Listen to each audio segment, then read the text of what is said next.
The biggest thing you gave me was time. I've always been a proponent of do the job, do it well. When you're a family, everyone in the family has to be treated with respect. I couldn't have done this without you. Coming here to K-State, you've been my confidant and in the room with me. I want to know who you really are, right? You can put whatever you want on paper, but that doesn't really matter. His teachers, they meet the learner wherever he is. They don't care what you know. They know how much you care. Be aggressive. Let's win. Here we go.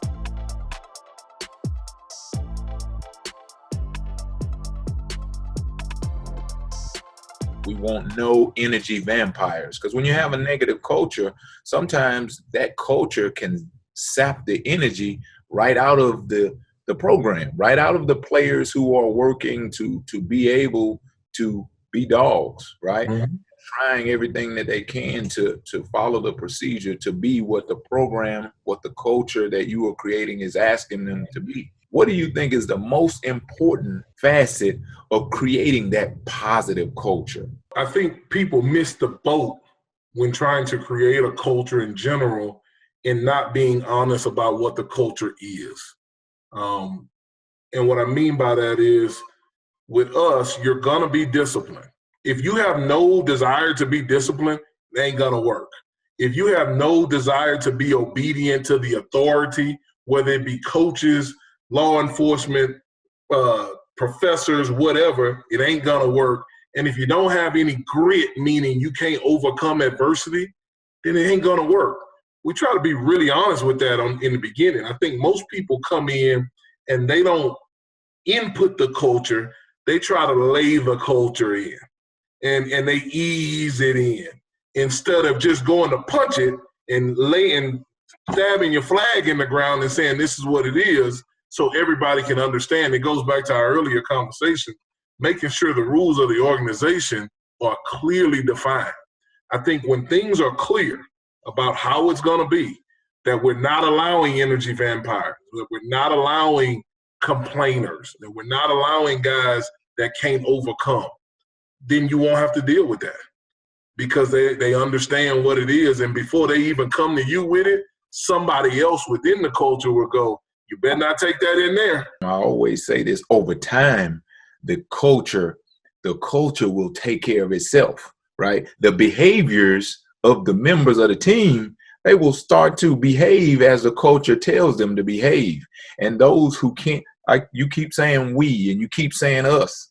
See, those people who don't want to be we and us, the culture will spit them out. Mm-hmm. Or they will run away because they cannot survive in the heat of the culture. But early on, the leader has to continually drive it. Know that you are about developing other leaders in this place, this moment that you live in. What advice would you give to a young assistant just getting started in the coaching who one day aspires to be a head coach? Well, I had the wonderful privilege of being an assistant coach for 18 years, and I wouldn't trade that time for anything. And I think be the head coach of your area. I tell all of our players, all of our staff members, that I expect you to be a top 10 level head coach in your area and be responsible and hold yourself to that level. So I don't care if you're a manager listening to this and you want to be a head coach someday, or whether you're an assistant coach, or whether you're a ops, or whatever your role is, know the standards and be responsible for that standard in your area and lead as if you're the head coach. We're so interested in climbing the ladder, right? And getting that new title and that new role. And I remember I had another wonderful privilege when I was an assistant at UCLA. Obviously, being mentored by Coach Wooden was the number one, but another thing that I got to do is two great coaches, Lorenzo Romar and Mark Gottfried. And Lorenzo's now the coach at Pepperdine, and Mark Gottfried's actually the coach at Northridge. But they were assistant coaches on the men's staff, and they lived near me. And we had a long commute, and I told them, we actually all went to the same church, and I asked them if I could ride to work with them. And if I would babysit their kids for free, if they would let me ride to work with them. And so I did. I babysat. They had 5 kids between the two of them at the time, and I would come and give them the night out to go to dinner with their wives or whatever, as long as they would let me to go to work. And I still to this day, I remember something that they were talking about. They were in the front seats and I was in the back seat, and they were talking about making sure that you don't climb the ladder and you don't get to the top of your ladder and remember that your ladder is standing against the wrong wall. And I think it's just so important that if you're wanting to be a head coach and you want to climb the ladder, and there's nothing wrong with that, it starts with making sure that your ladder is standing against the correct wall. You being the first Latin female to lead a Division I conference, incredible challenges there, incredible challenges to get there. And so what I'd like to ask you is just to share some of the challenges you see being a minority woman as you've risen up through the ranks. And then if you had to give an overarching message to someone who is following you in your footsteps, what would that be? You know, the challenges, and you know, it's hard because I've never been not a minority female. Right. Get through the ranks, so it's hard to separate those challenges that are inherent to the business, inherent, or inherent to being a minority. Right. But I will say, one of the things that kind of makes me laugh and, through some tears at times is, hi, I'm the commissioner of the West Coast Conference. Oh, are you over all the women's sports? Yes. Is that what the men's sports? Really? Oh, I mean, there's one commissioner over both. Right. That's something that's really indicative of this inability to fully understand or see that women can lead organizations both over men's and women's sports. And so I think advice to your second part of your question is, I've always been a proponent of do the job, do it well. Just no matter what aspect of it, there are some very fun, high level, high profile aspects, and there are also those things that just aren't as fun. They're not as sexy. In life, it sounds like officiating and governance. But if you do them all well and you pour your whole self into them, A, you learn a lot of great tools, and B, then, you just reduce the number of places people can either nick at you or criticize or, try to set you back. Right. You were the head coach of the New York Jets. When you think about that experience, what are some things that you took from that experience that you'll never forget and that you would share with someone who would look to be a head coach, NFL, college, whatever, in their future? One of the biggest things, I think, when you go into interview for the job, you're not just interviewing, you should be interviewing them as well. And I think many of us going into a first-time job, you try to say what they want to hear or what you think they want to hear, but that's not the case at all. You need to be the interviewer and the interviewee. You need to ask questions of why did the last coach get fired? What kind of program are you looking to build? What establishment are you trying to build? First and foremost, you need to see if there's a connection from that way, because if there's not a connection that way, then the rest of the interview is going to be null and void. And after that, how do you want them to lead? Are you trying to win right away? Are you trying to rebuild? What resources do we have for each other that's going to match up and do those type of things? And last but not least, are you going to get the resources for your coaches and the things you need to win? And, there's got to be a big correlation, almost a brotherhood between the head coach and the general manager. And although they will disagree, the owner should be able to go to the head coach and general manager and ask the same questions if they're apart and get the same answers and be on the same page. There's got to be a big unity there. Because the head coach has to carry the building. You need to treat everyone as equal so they can do their job better, so the team can be better. From the maintenance workers to the cafeteria workers to the mailroom guys, everybody needs to be treated with a big level of respect. And I think that brings the building up, and that brings to the continuity of what you're trying to do going forward. And I think the team needs to be established that way as well. At the end of the day, our goal is not to change people's opinions or change people. If we can just get people to subconsciously or consciously think differently when they see something or say something, or just have a greater appreciation and empathy for their fellow coworkers or student athletes, then we're starting to make a difference and do our job. Right, 100%. I believe that, where we are as a country is that it's really easy to highlight. You have on a green shirt, I have on a blue shirt. It's easy to highlight the differences, right? And guess what? There are different things. Let's respect those, right? Let's respect those, but let's work together like we talked about, like we do in athletics all the time. Let's work together to make our world a better place. Let's not let our differences have us divided.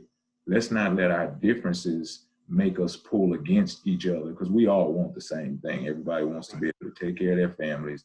Everybody wants to live a certain way. And so if we all want that, let's join together to fight for that. I think it's important that, again, like you said, that we make commitments as leaders in athletics to make sure that we hold those things as long as we can, and that we keep our young student athletes locked in on those values, on that vision. And it's okay to be vulnerable. It's okay That's it's okay to feel awkward and ask a question, but the worst thing you can do is be quiet and not talk. So when you're hiring a new coach or a staff member, how do you look to identify who will be the best addition to your team? So I look for people that I feel like they have a constitution. And so whatever that value set is, I'm gonna probe and peer and poke until I find out what I think that is. Because that's, to me, that's the part that had to match. A lot of people, myself included, can develop the skill sets, but the character piece, the value piece is embedded. And, to me, that's regardless of people's skill set. If the values piece doesn't match up, more times than not, I wouldn't go that direction, because I just felt, regardless of outcomes, if we're not doing this together, we don't believe in the same thing, I don't like where we're going. Mm-hmm. And so that was always kind of the litmus test that I applied. Now, I loved having. What things are important to you when it comes to identifying who will be the best leader for your teams? For me, Van, I kind of have a criteria for a candidate profile, regardless if it's a football coach, a women's soccer coach, a tennis coach, it doesn't matter. And the number one thing that I try to identify in the candidate to allow them to even make the list is, do they have a proven ability to build positive relationships with their student athletes? Because I personally feel like if that can happen between a coach and a student athlete, regardless of the talent level of that student athlete, that type of coach can get a young man or young woman to run through the wall for them. Right. The positive relationship is there. Two, I look for relentless recruiters. I'm a firm believer that recruiting is the lifeblood of a sport program's success. Three, I like to identify proven winners. They don't have to be a previous head coach or have head coaching experience per se. And certainly at the group of 5 level, quite honestly, you're going to give people a first time head coaching opportunity, just like we did with Billy Napier. And so, but as long as that individual can demonstrate, and that I can see that they have been around winning programs that do it the right way and understand what it takes, to win. Because as winning is hard enough. Sustaining winning is even harder. And that's what we're looking to do here, because, my goal is, I don't want Louisiana to be a stepping stone. I'd really like us to be a destination location, but that takes resources and facilities and things of that nature. And then finally, the thing I look for is that they absolutely prioritize the academic success of their student athletes, right? And those last 3 aren't really in any particular order, right? But the one that's at the top of my list is what I really try to identify, is that ability to build positive relationships with student athletes. Coaches who coached me put this into me, and I try to put it into my players, is that, listen, I can get anybody to play cover 3 on 3rd down, mm-hmm. right? But if and coaches always say they don't care what you know, they want to know that you care. And so I try to push that to our players. What are some things that make you know this is the right person. This is the right fit for my program. You know, because if you're interviewing them, you already have a sense of kind of the X's and O's and the winning and some of those things. And so I've always said that if I can help another student get half as good as experience as I did, it will be incredible. And that's really what I want to see, you know, in folks that I hire, you know, coaches and those. Are you really going to try to impact people's lives? You know, I always feel like, you know, our responsibility is to make sure, because I feel like everyone, they get a spark. The question is, when do they get it? Right. And I feel like our goal is to make sure they get it while they're in college. Now, it might not be till they're a senior. We're trying to get it to them as a freshman, you know, but we all come in heads, and it just takes us a little while. But we should be trying to make sure that people get the spark. Because if they get the spark, they'll take advantage of all the things that are available in college, and they'll really be ready to go, whether they're good enough to go to the next level athletically, or they're going to go out and do something professionally with the degree and the things that they learn. And so that's what I'm really looking for, someone who's really trying to do that, because at the end of the day, that's how you're going to impact people. Early on in this podcast, I had one of my former players who happens to be the head coach at Colorado Mesa University, Tremaine Jackson. Okay. And, you know, one of the things that Tremaine said that made me feel real good as his former coach, he said, Coach, you know, what you did when I was in high school, when I coached him, he said, you gave me the hope and you gave me the inspiration that I could be like you, that I could one day influence people, that I could change lives like you did. And you always expressed to me that I could do that. It's really cool as a coach, you know, for you to see them realize that moment when all the work that coaches along the way have put in, and now he finally gets. With all that's going on with social issues in our society, you guys have instituted the Green Wave Justice for All program. What does that program do to create dialogue in your department daily? Well, first of all, I think, you know, what's happened with social justice, just speaking about in the intercollegiate athletics world, is leaders have had to be followers. You know, we've had to turn around and start listening, you know, to our student athletes. And one of the striking things for me over the last few months is I had no idea what some of our student athletes had gone through before they got here. I had no idea what they were going through here. I had no idea that we had coaches on our staff getting pulled over. I had no idea some of the stuff that had gone on. And so, you know, I think we started to lead by listening. Green Wave Justice for All is really listening. It's the student athletes that got together. It's our staff that got together and said, what should we do?